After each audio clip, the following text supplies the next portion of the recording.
Hello friends, in the series on the income tax cases, today we will discuss the case of Commissioner of Income Tax versus Anand and Company. This case has been reported in 207 ITR at page number 418. The matter has been decided by Calcutta High Court and the date of the judgment is 21st September 1992. In this case, the assessee was issued in notice under section 148.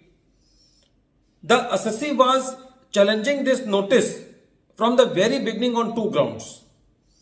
The first ground was that it is mere a change of opinion, and the second issue was that the assessee was saying the notice bears only a curved line in the form of signature and there is no proper signature of the assessing officer.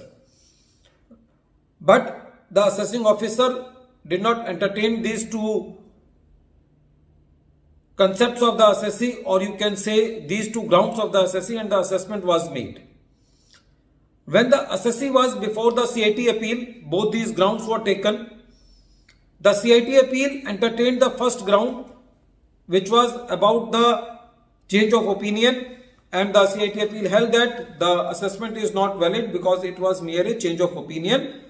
But while passing the order, the CIT appeal did not adjudicate the second issue about the curved line signature. The relief was given to the assessee, so assessee was at rest. But the department filed the appeal against the order of the CIT appeal. The appeal was on the first ground, that whether it was change of opinion or not.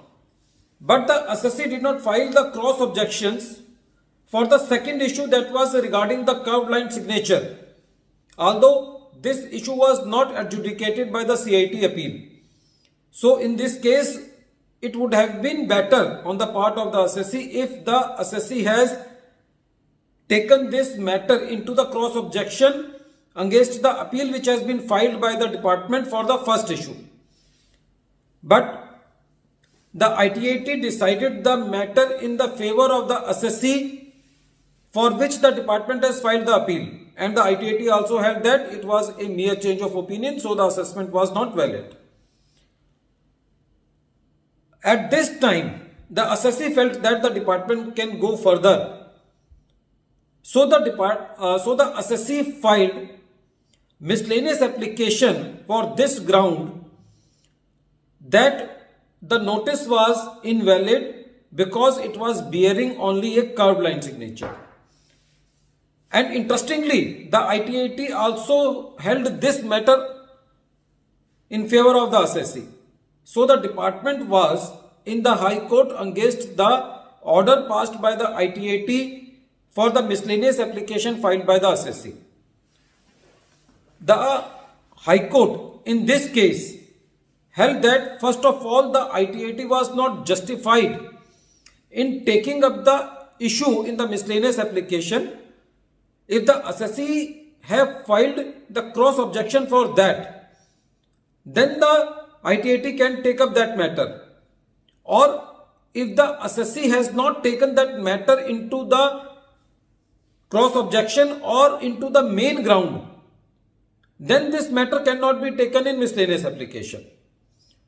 So the High Court held in favor of the department on this ground.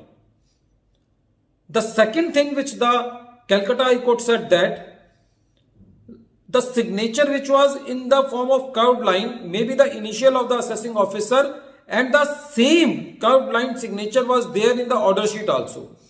So the court held that this must have been the signature of the assessing officer.